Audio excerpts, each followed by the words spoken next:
Buenas tardes, bienvenido a nuestro jueves con la Asociación Cultural Femenina. Permítanme presentarme, soy Marta Ligia Espitia López, hago parte del grupo promotor de voluntarias que trabajamos día a día con la asociación. La Asociación Cultural Femenina es una entidad sin ánimo de lucro que gestiona, apoya y promueve la formación de la mujer. Estamos presentes desde el año 1974 en Colombia.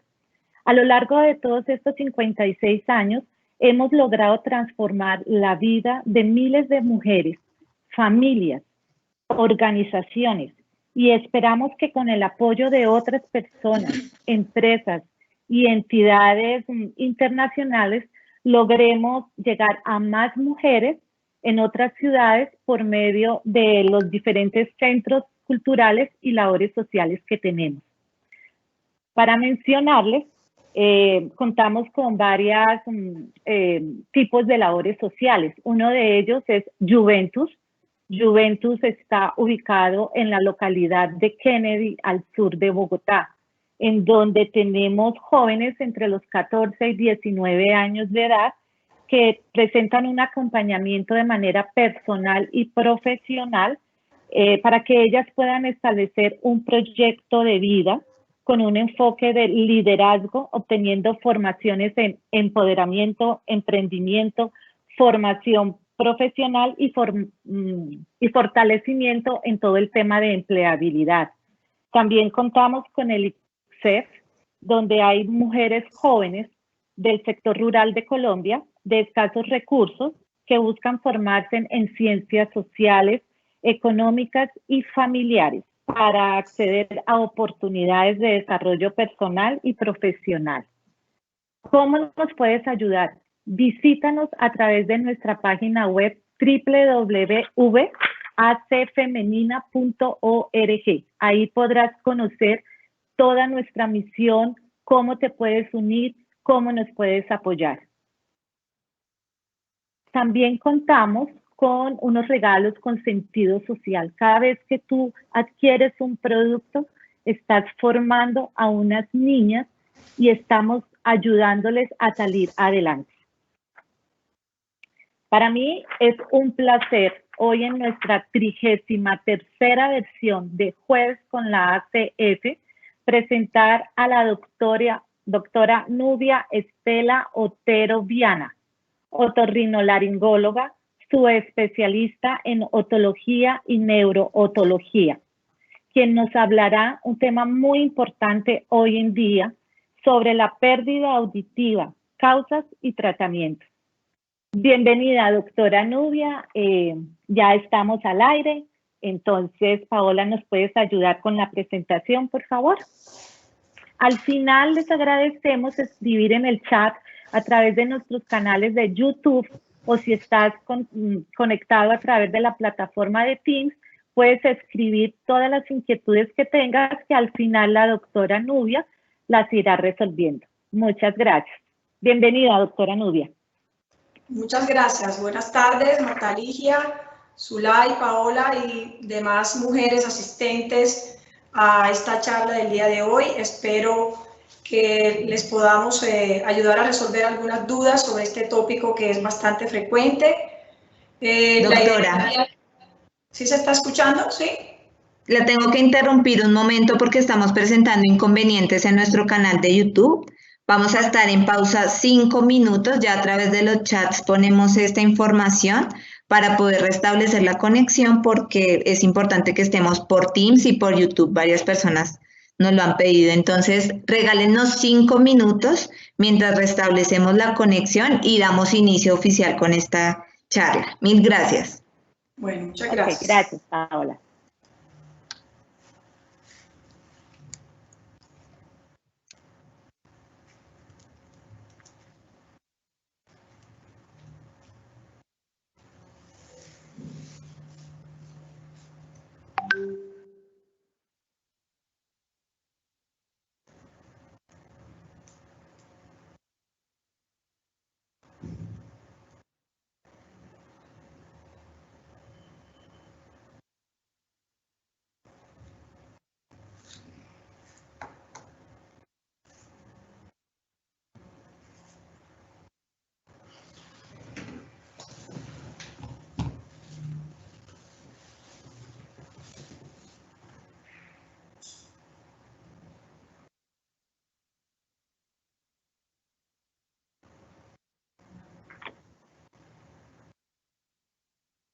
Bueno, estamos presentando una falla en el canal de YouTube, la están restableciendo. En pocos minutos estaremos nuevamente al aire para poder escuchar todas las recomendaciones que nos tiene sobre problemas de audición la doctora Nubia Estela.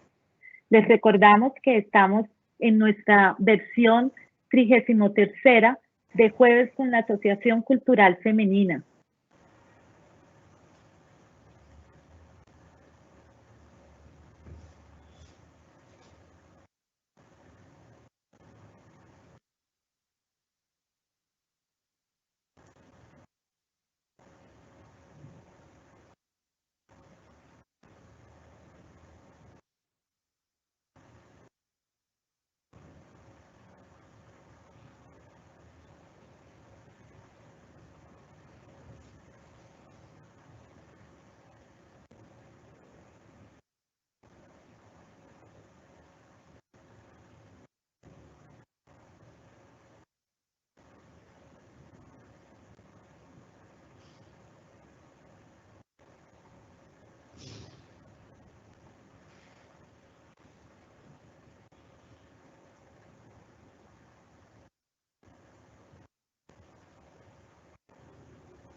Bueno, doctora Nubia, le presentamos disculpas por las fallas que estamos presentando. Ya están tratando de acomodar todo para que reiniciemos el programa con YouTube. Ok, tranquilas que yo tengo disponible el tiempo para ustedes.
Las personas que están llegando en este momento a través de la plataforma Teams, queremos informarle que estamos haciendo unos ajustes en el canal de YouTube de la Asociación Cultural Femenina con el fin de que todas puedan escuchar y ver lo que la doctora Nubia tiene para contarnos en el día de hoy.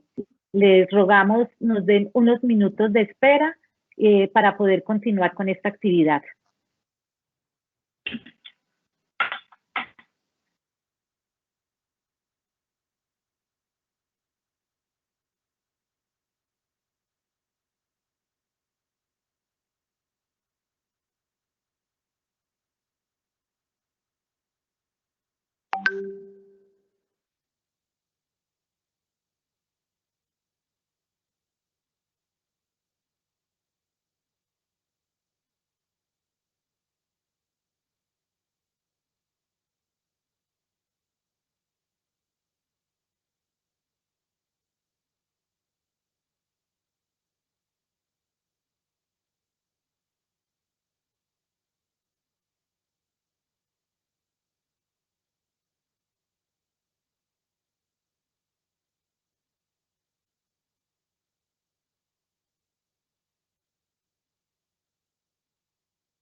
Bueno,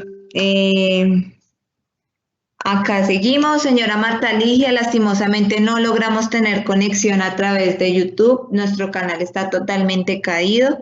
Pues entonces yo creo que vamos a continuar a través de Teams y dejaremos la grabación disponible en nuestro canal. Cuando la podamos, pues terminado este evento, la vamos a subir. Entonces, doctora y señora Marta Ligia, podemos continuar a través de Teams por el momento. Bueno, hola, buenas tardes. Como ya me presentó Marta Ligia, mi nombre es Nubia Otero. Soy otorrinolaringóloga con su especialidad en otología y neurotología, que quiere decir en los desórdenes que están relacionados con el oído. El día de hoy les quiero hablar básicamente sobre un tema que me parece que es de bastante interés para todos y esperamos al final de la charla poder resolver las dudas que tengan con respecto al tema.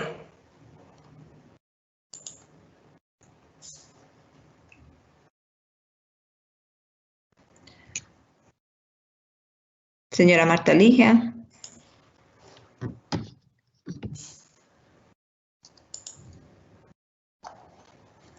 Ya tenemos acá la presentación. Pérdidas auditivas. Bueno, buenas tardes nuevamente. Desafortunadamente estamos teniendo un problema a través del canal del YouTube de la Asociación Cultural Femenina y en aras al tiempo también de la doctora Nubia, vamos a continuar nuestra actividad a través de la plataforma de Teams. En este momento, Paola, nuestra coordinadora de Mercadeo y Comunicaciones, está configurando todo lo que se requiera para poder continuar con nuestra versión número 33 y vamos a tocar problemas de audición, las causas, tratamientos, tips que la doctora Nubia nos va a indicar en este tiempo que tenemos.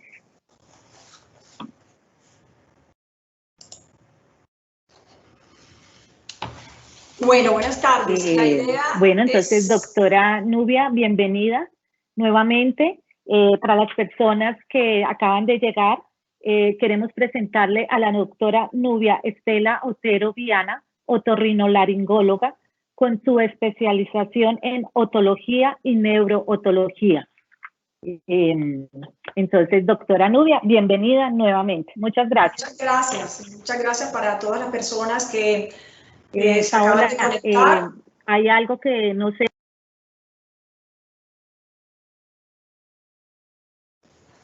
No le logro escuchar adecuadamente. Tranquila, doctora Nubia, ya puede avanzar. Creo que la señora Marta Ligia está teniendo un retraso en su conexión, pero ya si quiere ya está proyectada las diapositivas y ya puede iniciar sin problema. Silenció su micrófono. Acabo de silenciar su micrófono, por favor actívelo porque no la estamos escuchando. Y dejó de compartir la presentación. Hola, ¿nos puedes confirmar si ya la doctora Nubia puede iniciar con su presentación, por favor? Señora Marta Ligia, ¿usted nos escucha bien?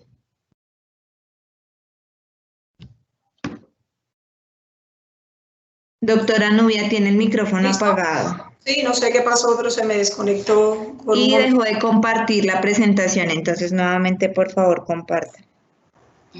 Ok, aquí estamos de nuevo. Bueno, la idea ahora sí, de la tarde de hoy es hablarle un poco. ¿Ahí sí me escuchan bien? Sí, señora, la estamos escuchando bien.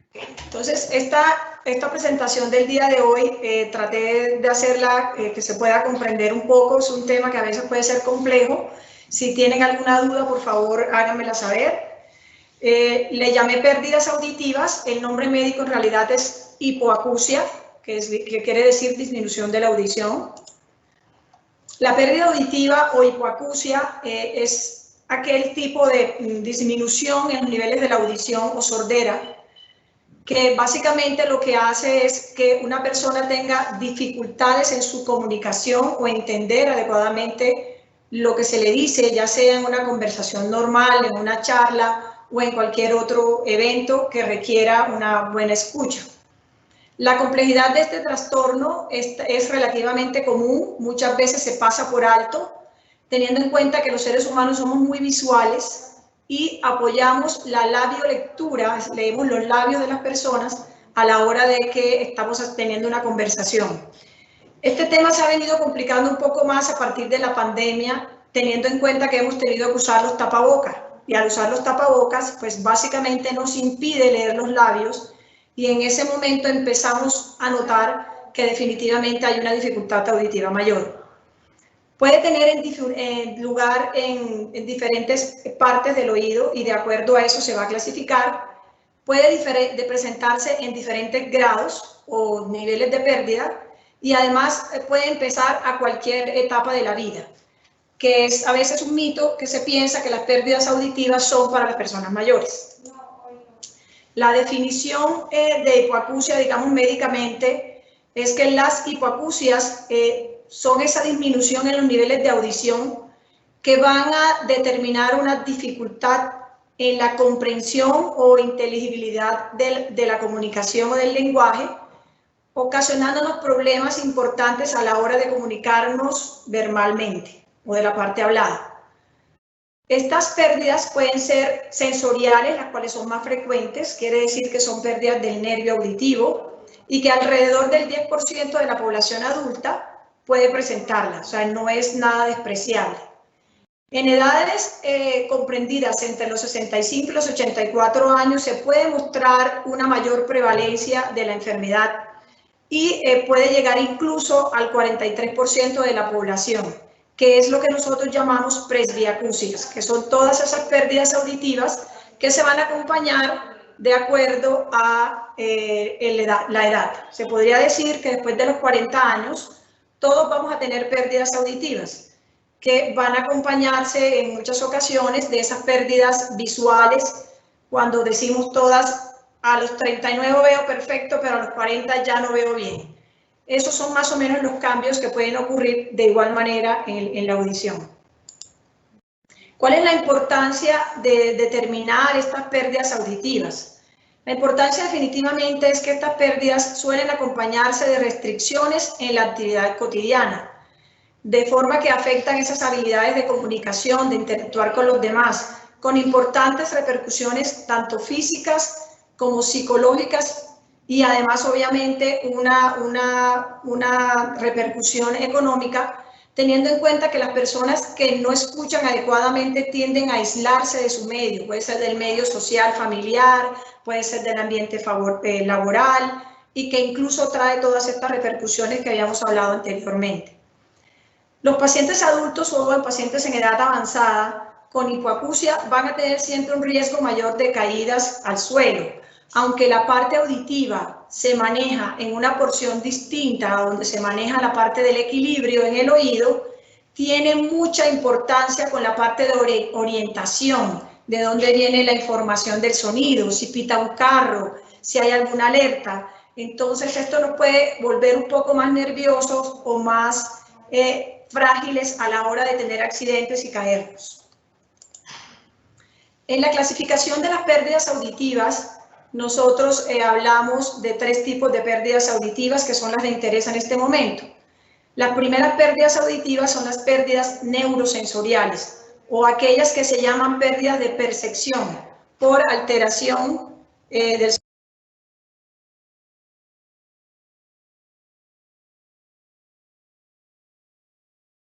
Bueno, chao.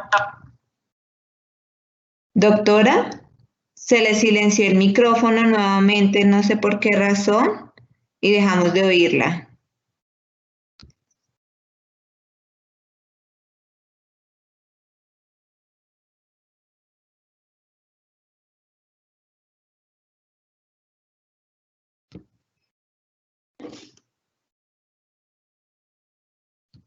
No, aún. Ay, les pido disculpas que no sé qué está pasando acá con este computador mío.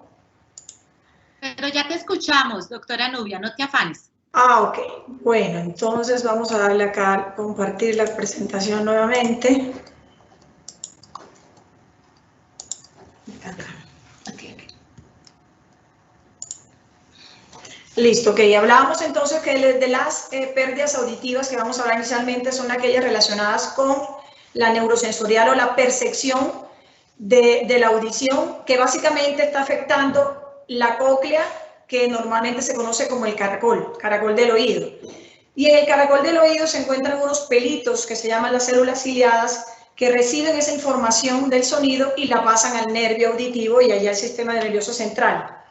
Existe otra pérdida que es la pérdida de conducción, que diría que puede ser una de las que frecuentemente vemos en consultorio, que es aquella en el que se presenta una obstrucción en cualquier vía, en cualquier parte de la vía auditiva, desde el pabellón auricular para personas que nacen sin orejitas, o el conducto se estrecha por enfermedades dermatológicas, o porque nacemos sin conducto, o porque simplemente tenemos un tapón de cera y hace que no se conduzca adecuadamente la audición hacia la parte del oído interno. Y las otras que son las pérdidas, que son las mixtas, que traen tanto un componente del nervio como un componente, digamos, de la conducción. Estas 3 imágenes, de pronto a todos los que le hayan hecho audiometría, lo que quieren decir es, por ejemplo, en esta, el color azul siempre va a ser el oído izquierdo y el color rojo va a ser el oído derecho. Y cuando esas curvas caen juntas, pues hablamos de pérdidas del nervio, y así como dice en la parte inferior, las mixtas acompañadas de nervio y conducción y demás. Hay muchas causas de las pérdidas auditivas. Las causas van desde la presbiacusia, que es lo que llamamos nosotros la pérdida auditiva de la tercera edad, como decimos la presbicia, que es la pérdida visual de la tercera edad, inducidas también por ruido, por exposición a ruido permanente, vivir cerca de avenidas grandes, usar la bocina del vehículo cuando conducimos, manejar o conducir con ventanillas abajo, el uso de dispositivos de escuchar música, o ahorita que estamos en esta época que usamos tantos dispositivos para conferencias, pueden producir también daños auditivos. También tienen que ver con el tipo de dispositivos que usemos. Efectos secundarios de unas enfermedades graves de infección a nivel del sistema nervioso central, como la meningitis, la toxicidad en el nervio auditivo, que puede ser secundario al uso o consumo de determinados medicamentos, entre los cuales está medicamentos aminoglucósidos, que son antibióticos, como la gentamicina, que se usó mucho tiempo para infecciones de vías urinarias, para los medicamentos que se usan para el cáncer, que también son ototóxicos, el uso de la aspirina, que es un medicamento que usamos muy frecuentemente y cuando se usa en dosis muy frecuentes va a tener una afinidad por el nervio auditivo y causar también toxicidad o daño a nivel del sistema auditivo. Los traumas en la cabeza, las enfermedades de Meniere, perdonen que ahí quedó Meniere. Enfermedad de Meniere es un vértigo que se acompaña de otros síntomas como son sensación de oído tapado, pitos en los oídos, que la audición fluctúa y obviamente la aparición del mareo o el vértigo. Las sorderas súbitas que son la pérdida de un momento a otro de la audición. Yo puedo estar escuchando perfectamente y de un momento a otro se me apaga el oído, que digamos que se le llaman infartos al oído. El uso de radioterapia, quimioterapia, enfermedades óseas, otosclerosis, que es una enfermedad muy frecuente en las mujeres con una relación 3:1 por hombres. Esta enfermedad tiende a limitar la movilidad de la cadena de los huesecillos, especialmente de uno de ellos, y va a limitar la entrada del sonido hacia el oído interno. Todas las enfermedades inmunomediadas, enfermedades autoinmunes como vasculitis, colagenopatías, artritis reumatoideas, muchas otras enfermedades relacionadas con las autoinmunes, las infecciones congénitas, o sea, es decir, todos estos niños que nacen con sorderas, porque su madre estuvo expuesta al toxoplasma, enfermedades de transmisión sexual como la sífilis, el citomegalovirus, el herpes, la rubeola, que se veía muchísimo antes, cada vez se ve menos, incluso una parotiditis. Enfermedades congénitas y genéticas que pueden ser asociadas a algún síndrome o a malformaciones diferentes a las del oído, y otras aisladas, que incluso pueden ser familiares. Por eso, cuando en la familia hay alguien que tiene una pérdida auditiva importante de nacimiento, siempre a los niños cuando nacen debe hacérseles estudios audiológicos. Las lesiones tumorales, como son lesiones que nacen del nervio auditivo, que se llaman los neurinomas, y otro tipo de tumores cerebrales, enfermedades como la esclerosis múltiple, y hay otras que pueden ser secundarias a procedimientos quirúrgicos o a procedimientos ya sean propios del oído o del cerebro. Las otitis, que se pasan a veces un poco por alto, o sea, las otitis recurrentes siempre van a ocasionar un daño en el nivel auditivo, ya sea a nivel del oído medio y a largo plazo a nivel del nervio auditivo. Las otitis externas, los colesteatomas, que son lesiones tumorales benignas que pueden salir en el oído y que se caracterizan básicamente por secreción purulenta, maloliente, que sale a través de los conductos, y a veces tiene mucho que ver con patrones de desnutrición, y se da mucho también en algunos sectores en donde la desnutrición obviamente está, digamos, a la mano todos los días. Los tumores de sangre, que se llaman los tumores glómicos, que son tumores que vienen de la vena más grande que viene del cuello hacia la cabeza, que se llama la yugular. Tumores propios del oído, perforaciones del tímpano, que ya sean traumáticas o por infección, retracciones de la membrana, y entre otras. O sea, la cantidad de causas para las pérdidas auditivas son innumerables. ¿Cómo hacemos un diagnóstico nosotros de una pérdida auditiva en un paciente? Lo primero que debemos hacer es la historia clínica. Cuando el paciente llega al consultorio, hacer las preguntas respectivas con respecto a hace cuánto lo nota, en la familia hay alguien que lo ha notado o tienen que repetirle con frecuencia las cosas que le dicen. Son usualmente los familiares los que inicialmente se dan cuenta de la pérdida auditiva, sobre todo en el adulto mayor. Sucede usualmente en la familia que están hablando con la persona y tienen que repetir innumerables de veces las mismas cosas, o les dan una información y la persona, por pena a que no le repitan, simplemente asiente con la cabeza, haciendo entender que ya entendió la información, y posteriormente, cuando se le pregunta con referencia a esa conversación, tienden a negar que no se les dijo, o tienden a enojarse porque le estamos tratando de inventar que se les comunicó lo anterior. Esto suele suceder mucho y van a empezar ustedes a notar, sobre todo en las personas mayores, que se empiezan a aislar y empieza a haber algo de... se rompen un poco las relaciones familiares, porque entonces para nosotros hacernos entender, subimos la voz y la persona que tiene la dificultad auditiva siente la voz en tono alto y se enoja porque le están gritando. Esto hace parte de la cotidianidad. Las otras cosas que nosotros hacemos en la consulta, en el examen físico, es mirar primero el oído, que eso quiere decir la otoscopia, que es mirar con un aparatico los oídos, y en esta otoscopia nosotros vamos a explorar cómo está el conducto, cómo está la coloración del conducto, si hay abombamientos de la membrana, si hay infecciones, si hay estenosis, Si hay alguna otra cosa que esté ocupando espacio o, por ejemplo, haya un tapón de cera que requiera que se le haga una extracción de cerumen bajo microscopio. También se hacen exploraciones de la audición con unas pruebas específicas, otras pruebas que son de laboratorio y pruebas que son de imagen que en algunas ocasiones son requeridas. En la otoscopio, entonces, nosotros a través de este aparatico que se llama otoscopio y que emite una luz al final del cono, vamos a evaluar las características importantes del oído en general. Se va a valorar el color, la presencia del reflejo de luz, si está abombada o si está retraída esa membrana, y se van a realizar unas maniobras de presión que se llama maniobra de Valsalva, que es tratar de taparse la nariz y la boca y pujar para que veamos si aumenta, digamos, la presión en la membranita, y la otra es tapándose la nariz y pasando saliva, que se llama maniobra de Toynbee, y evaluar si se retrae la membrana. Entonces, cuando la membrana timpánica no se mueve, nos puede indicar que esa pérdida auditiva o esa sensación de que no escucho adecuadamente puede estar relacionada más bien con la presencia de líquido en el oído medio o que haya una lesión o una masa. Y si la membrana está muy rígida, pues también nos puede dar unos cambios en la coloración e incluso pues también disminución en los niveles de audición. Tenemos algunas herramientas diagnósticas básicas en el consultorio, además del otoscopio. Usamos los diapasones, que son los instrumentos metálicos que tienen una forma de herradura, que se hacen vibrar para realizar algunas pruebas que se llaman pruebas de Riney y Weber, que seguramente en el consultorio su médico les va a explicar adecuadamente qué quieren decir.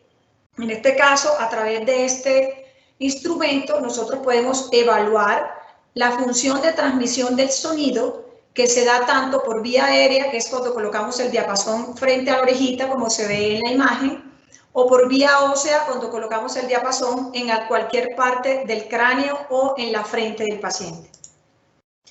Se cuenta con las audiometrías, que casi todo el mundo conoce este tipo de exámenes, que son exámenes realizados por un especialista en audiología, en el cual nosotros vamos a determinar dos tipos de exámenes, que son la audiometría, que es saber el nivel de pérdida, y la logoaudiometría, que es la capacidad de comprensión. Entonces, muchas veces nosotros podemos escuchar más no entender, y allí es donde empieza inicialmente el problema de la audición.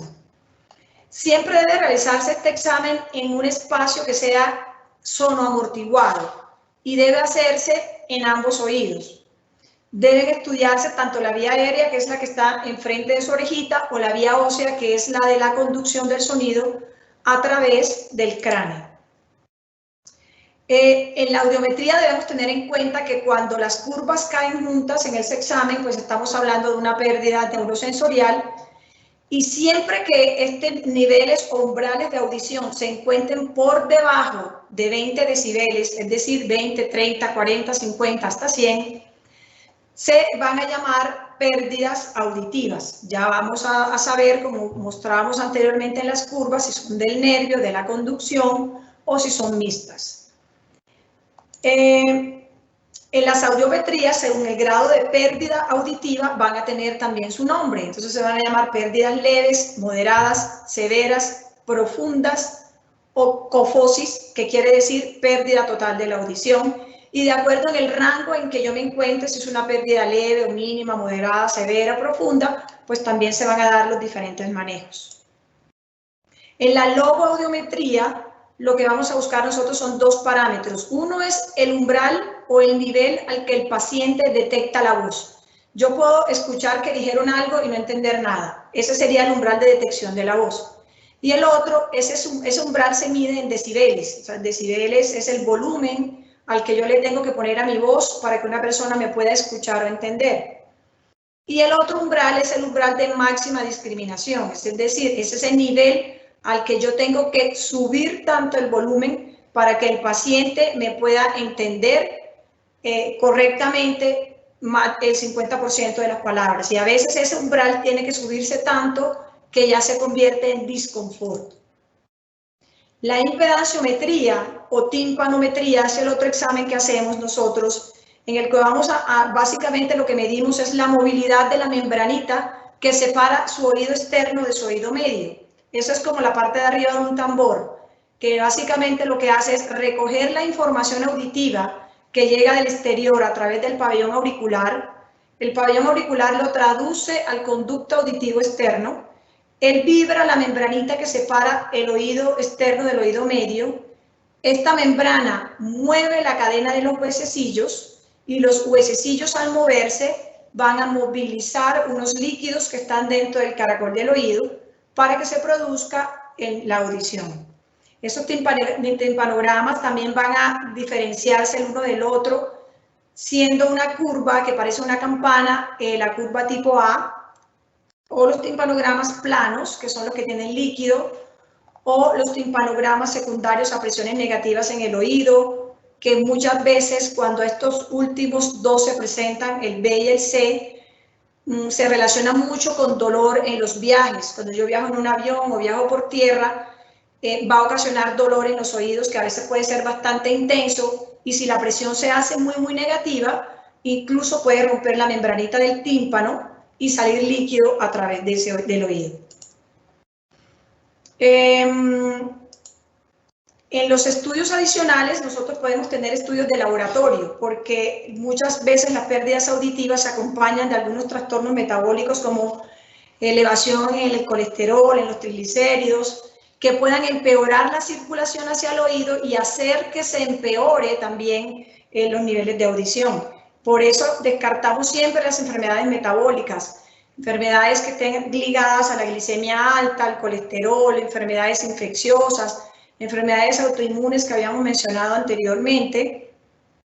Además, se aconseja que todos estos exámenes se hagan periódicamente, acompañados de exámenes audiológicos que deberían hacerse por lo menos una vez al año. Las hipoacusias, ya sea de un oído o sea de ambos oídos, definitivamente está ubicada en el territorio de cualquier edad, desde un niño recién nacido hasta un adolescente, hasta un adulto joven, hasta un anciano. Pero en los pacientes jóvenes, debido digamos, a la presencia de relaciones sexuales mucho más activas, hay que tener en cuenta que las enfermedades de transmisión sexual pueden relacionarse también con algún tipo de pérdidas auditivas, específicamente las infecciones por sífilis. Estudios importantes imagenológicos en los cuales va a incluir una tomografía de los oídos comparativa cuando sea necesario, o una resonancia magnética cerebral de acuerdo a los hallazgos que uno tenga en el examen audiológico del paciente. En un TAC de oídos, básicamente lo que vamos a descartar es si en el huesecillo que está ubicado detrás de su oreja, que se llama la mastoides, hay líquido, hay infección, o si en el oído medio se ve alguna anormalidad en los huesecillos que tenga algo que ver con el nivel de pérdida auditiva del paciente.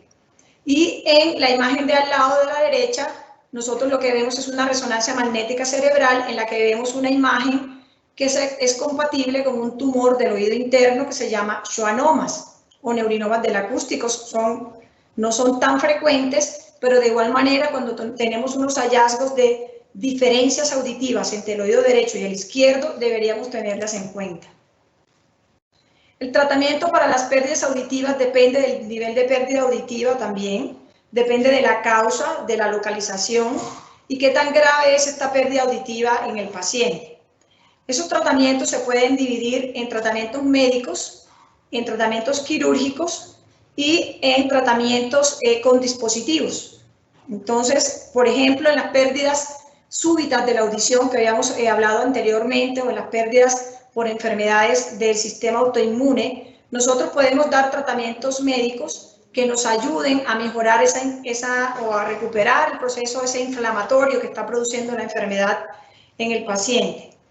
Los tratamientos quirúrgicos, se me fue un poquito hacia atrás, los tratamientos quirúrgicos que están relacionados básicamente con operar los huesecillos si están pegados o cerrar la membrana del tímpano si está perforada. Y en los pacientes que tienen sorderas completas, la colocación de dispositivos implantables en cirugía que se llaman implantes cocleares. Inicialmente estaban diseñados solamente para los pacientes que tenían pérdidas totales de la audición o que nacían sordos. Ahora en pacientes con pérdidas de un solo oído que sean profundas, también se pueden colocar implantes cocleares. y el otro que es la ayuda con los dispositivos auditivos o audífonos, que dependen también del tipo de pérdida auditiva del paciente. Entonces, en las presbiacusias o las enfermedades secundarias a la tercera edad, suelen ser de ambos oídos, suelen caer los oídos juntos, o sea, no va a haber una simetría marcada entre un oído y el otro, en donde hay una afectación en el caracol del oído y en toda la vía auditiva a nivel central, en diferentes grados. El tratamiento de elección para este tipo de pacientes es la adaptación de audífonos, ya sea en un oído o en ambos oídos, y que va a depender de las necesidades sociales y laborales de cada paciente. Es decir, no es lo mismo colocar un audífono en una persona que tiene unas necesidades auditivas en conferencias, o que tiene que estar presente rodeándose de muchas personas todo el tiempo, o reuniones familiares permanentemente, o que su trabajo le exija una escucha al 100% con unas especificaciones para el audífono, que una persona que las usa básicamente en los espacios que son cerrados, que no sale mucho, y de allí también va a cambiar no solo el tipo de audífono, sino los valores o los precios que estos dispositivos tienen en el mercado. Digamos que los audífonos se van a empezar a usar en todos los pacientes que tengan pérdidas auditivas que al menos superen los 30 decibeles, de 30 hacia abajo, y que se empeoren más en las frecuencias conversacionales, que son las frecuencias que van de entre 500 y 2000 en una audiometría convencional. El trauma acústico, que es la exposición a ruido. Entonces, las personas que han trabajado en ambientes ruidosos o que no usan protección auditiva adecuada, que tienen que usar dispositivos de protección de copa, de inserción, eso es súper importante porque se catalogan como enfermedades laborales. Entonces se van a establecer como límites de riesgo ante el ruido que si superan más o menos unos 80 decibeles y afectan constantemente el oído interno por más de 8 horas al día, puede producir trauma acústico sobre el nervio que no va a ser recuperable. El único tratamiento eficaz en la prevención mediante protectores auditivos son los protectores auditivos. Las pérdidas auditivas del nervio súbitas o sorderas que ocurren de un momento a otro se consideran de urgencia médica. Siempre debe el paciente, cuando se le apaga el oído de un momento a otro, acudir a un servicio de urgencias para que le puedan ayudar con un tratamiento oportuno y posiblemente ayudar a recuperar la audición o que no se deteriore más. Normalmente se acompaña de pitos o zumbidos en los oídos. Mucho menos frecuente de los vértigos, sin embargo, también se puede acompañar de vértigos. La etiología está relacionada con múltiples factores, entre los cuales están las lesiones vasculares, están las infecciones o la inflamación. Se recomienda el uso de esteroides orales, que son los corticoides, en unos ciclos entre 10 y 14 días, y se van a ir haciendo decreciendo de acuerdo a las patologías que estén asociadas al paciente, como hipertensión, diabetes u otro tipo de patologías. Los pacientes que no respondan a los tratamientos orales, entonces en consultorio nosotros podemos brindarle la oportunidad de hacer inyecciones dentro del tímpano de medicamentos que les ayude a mejorar sus niveles de audición. Las hipoacusias autoinmunes, que son las relacionadas a todas las enfermedades del sistema autoinmune, artritis, lupus, sarcoidosis, hay muchas enfermedades que están relacionadas. Como primera medida presentan seguramente una pérdida auditiva y posteriormente a veces se hace el diagnóstico de la enfermedad autoinmune. Por eso es importante también una valoración con medicina interna cuando presentamos pérdidas auditivas. El implante coclear es un dispositivo que se coloca en cirugía, a través del cual hacemos una incisión detrás de la oreja del paciente y colocamos un dispositivo que va al caracol del oído. Posteriormente, al momento de la cirugía, se le conecta el procesador, que es el audífono externo, para que este oído empiece a escuchar como si fuera un bebé recién nacido, desde cero, aprender las vocales, las letras, los fonemas, diferenciar la voz de una mujer de un hombre, y hasta que este paciente aprenda a escuchar básicamente por ese oído. ¿Cuándo debo consultar al otorrinolaringólogo o a su otólogo de confianza? Pues básicamente cuando ya empiezo a tener dificultades comunicativas en la familia, que me tienen que repetir constantemente lo que me dicen, o cuando yo como familiar noto que doy una información y mi padre o mi madre o mi familiar asiente con la cabeza y posteriormente me doy cuenta que definitivamente no me entendió o me comprendió lo que yo había dicho. Todas las hipoacusias de menos de 72 horas desde su inicio, con una otoscopia normal, debe hacerse una audiometría. Y podemos estar en el evento de una pérdida súbita de la audición o una sordera súbita. Cuando se asocien cambios o fluctuantes en la audición, que a veces escucho bien, que a veces no escucho, que en momentos empeora mucho la audición, es importante también tener en cuenta que podemos estar frente a una enfermedad de Meniere. Y en todas las pérdidas auditivas, que sean de un oído o que sean de ambos oídos, que se vuelvan progresivas en el tiempo, que además estén asociando a aislamiento social.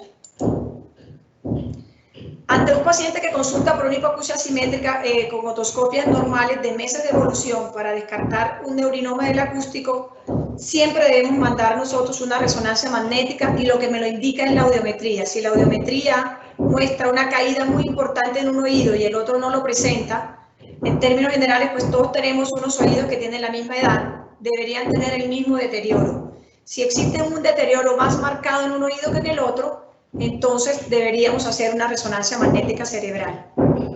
En un paciente que refiera dificultad para entender su conversación, que oye pero que no entiende adecuadamente lo que le dicen, en palabras fonéticamente parecidas, o en pacientes que tienen la incapacidad para comunicarse por teléfono y usualmente pues le echamos la culpa al teléfono y no es del teléfono, en alteraciones severas en la comprensión de la palabra, hay que hacer definitivamente audiometrías y descartar que no haya lesiones retrococleares que vayan o detrás de su oídito medio, que vayan a requerir audífonos. Bueno, chicas, estoy aquí esperando las preguntas, espero pues que les haya quedado claro. Cualquier pregunta que tengan, estoy acá dispuesta a contestarlas. Bien, pues muchísimas gracias. Tenemos unas preguntitas acá. Nos llega una donde nos dicen que si la tinnitus tiene algún tratamiento. Bueno, los tinnitus son todos aquellos sonidos que percibimos que no tienen ninguna fuente externa. Los percibimos en los oídos e incluso los podemos percibir en el centro de nuestra cabeza. Depende de la causa del tinnitus, pues así también van a ser los manejos. La mayoría de las veces los tinnitus no es que desaparezcan por completo. Entonces un tratamiento es dar algo que me lo quite y me lo desaparezca por completo. Entonces va a depender de qué. Si el tinnitus está siendo secundario a que tengo un problema entre el tubo que va del oído a la nariz, que es el que me da a mí la ventilación al oído, y ese tubo no está funcionando adecuadamente, entonces debo dar tratamientos y posiblemente ese tinnitus desaparezca. O secundario a que tengo un problema nasosinusal, que tengo un problema obstrucción nasal, que además de eso me impide esa ventilación adecuada, posiblemente ese tinnitus pueda desaparecer. Pero la mayoría de los tinnitus no es que desaparezcan, sino que bajan en intensidad. Uno puede dar tratamientos que les ayudan a bajar la intensidad o que les ayude a que el paciente pueda dormir mejor. Y va a depender obviamente de las causas que estén ocasionando este tipo de tinnitus.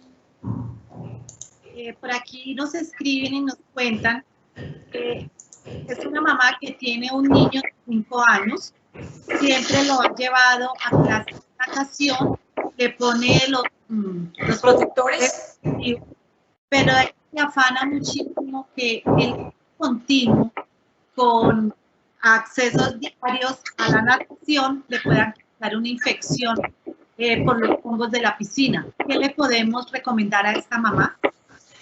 Bueno, en realidad lo desafortunado del uso de las piscinas e incluso de los ríos es la contaminación o el mal tratamiento que se le pueda estar dando a las piscinas. Entonces, siempre va a existir el riesgo en baños en piscina, mar o ríos que me entre una bacteria y me pueda causar una otitis. El principal consejo que les doy es no limpiarse los oídos, porque el oído siempre debe tener una protección propia que es el cerumen. La la cera es la protección o lubricación del oído, que además es un bactericida y bacteriostático que evita que las bacterias que entran a mi oído penetren a la piel o causen daños mayores como infecciones. Entonces, lo primero es no limpiar los oídos. Lo segundo es tratar de no introducir cremas, ni champús, ni jabones, cuando nos enjabonamos las orejas, por ejemplo, que me entren productos al oído porque también pueden causarle daño.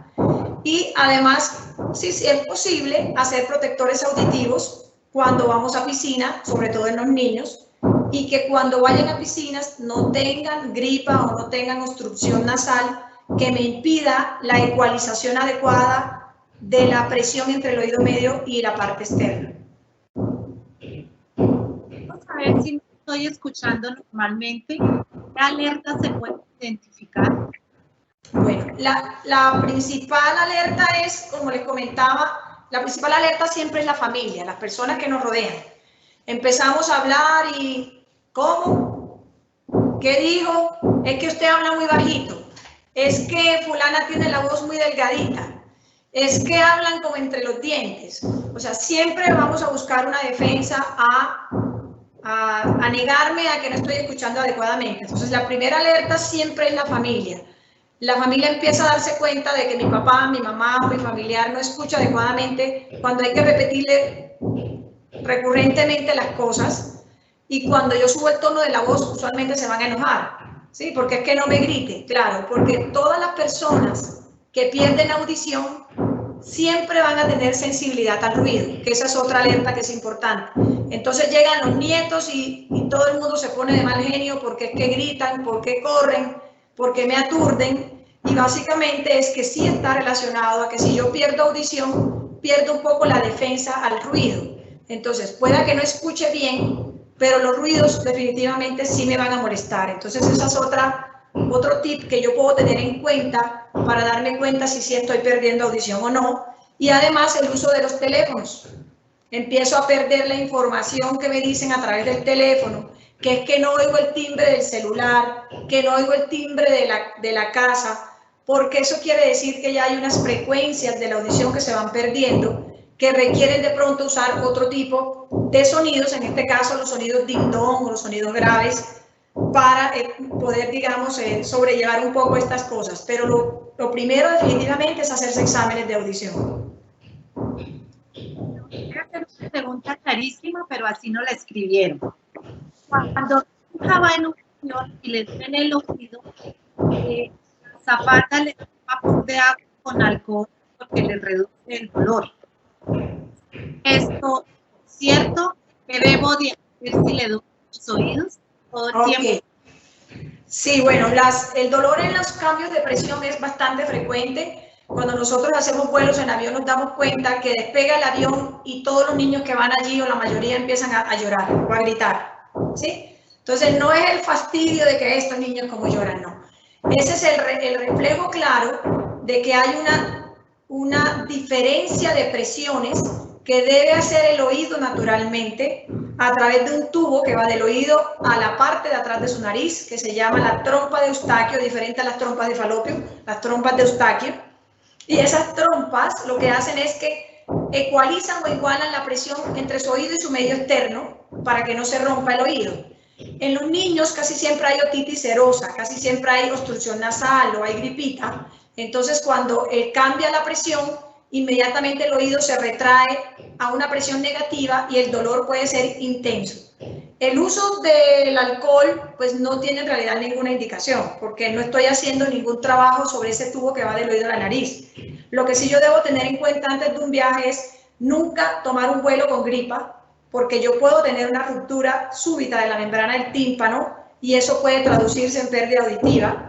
Si sufro de rinitis alérgica o de obstrucción nasal con frecuencia, haga una visita a su médico antes de hacer un vuelo, consulte, porque usualmente si los cornetes están grandes, que son esas masitas que tenemos dentro de la nariz, hay que dar tratamiento con corticoides nasales o con un medicamento que me ayude a disminuirlos de tamaño para que esas presiones no se den bruscamente y no duelan los oídos.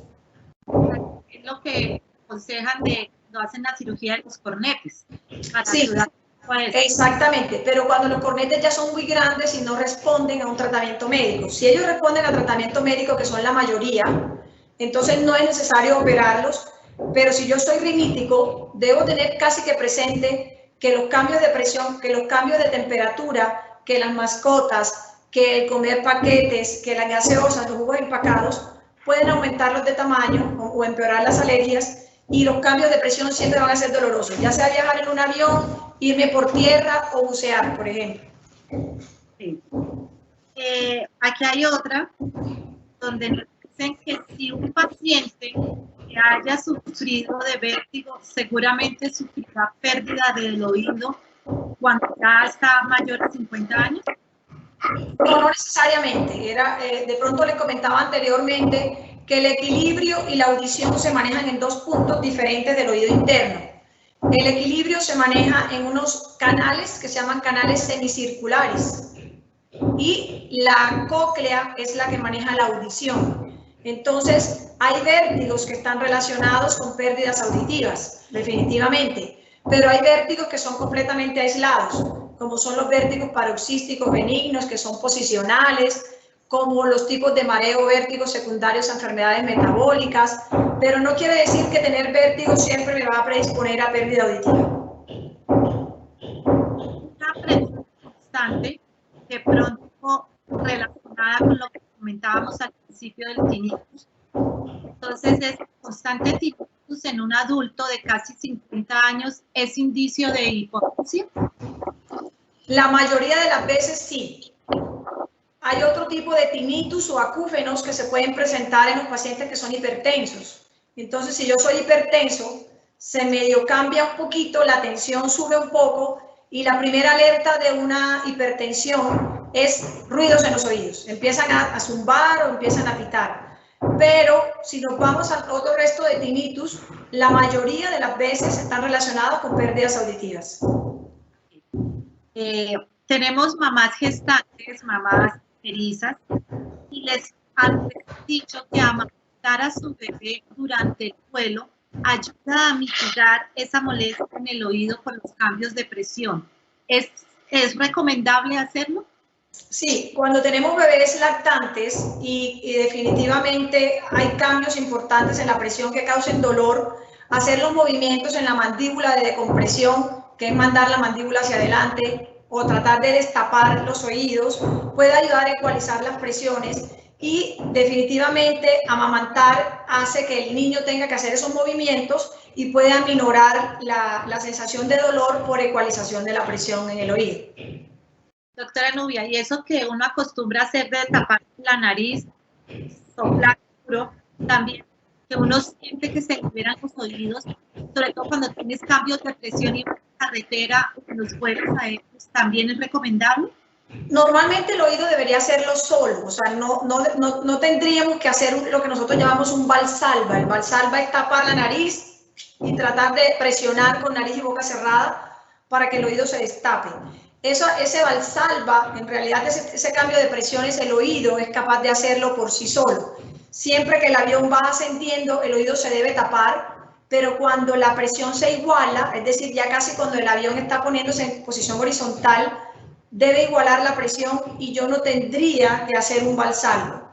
Si definitivamente después de un vuelo yo me doy cuenta que el oído sigue tapado y que me toca estar haciendo valsalva con frecuente, esa es definitivamente indicación de que tengo que hacerme analizar el oído y evaluar cómo están esas presiones con algunos exámenes para poder evitar daños en la membrana del tímpano y en el oído y que ocasionen daños en la audición.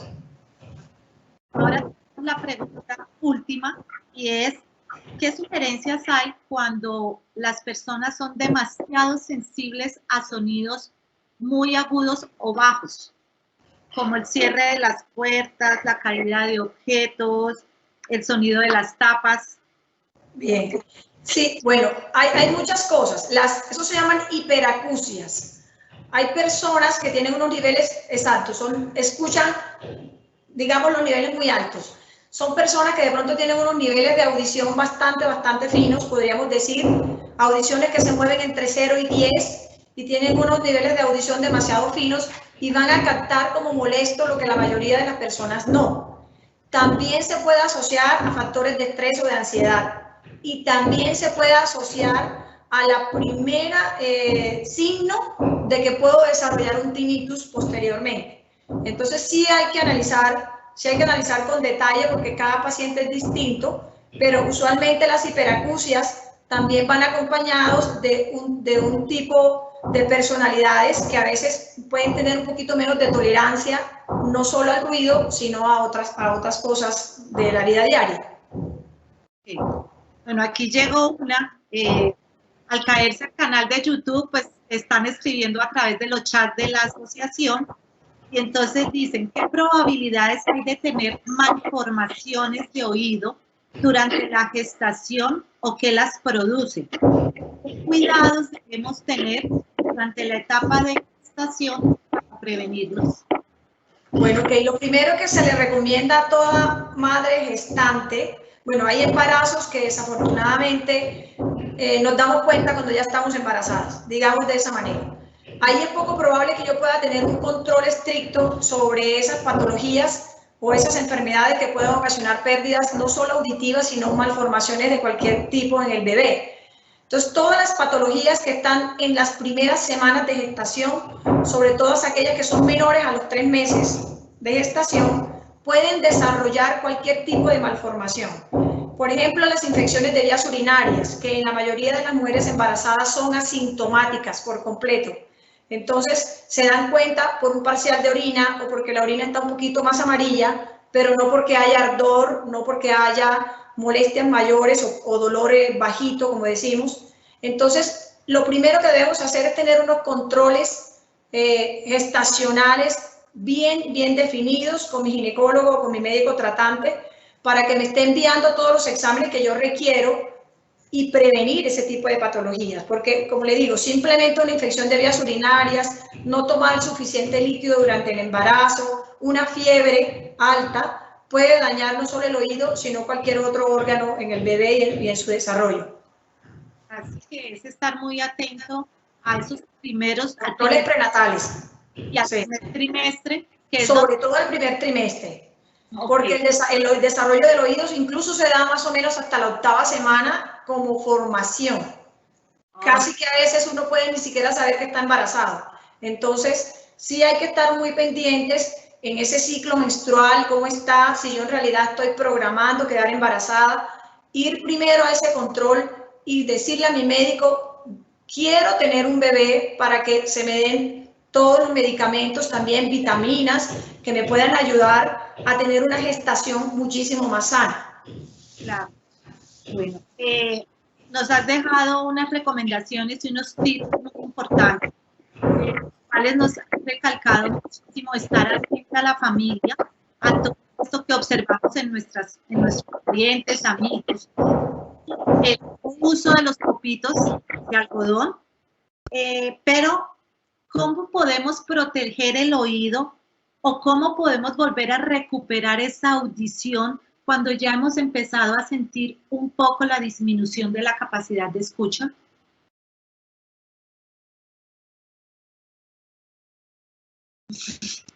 Sí.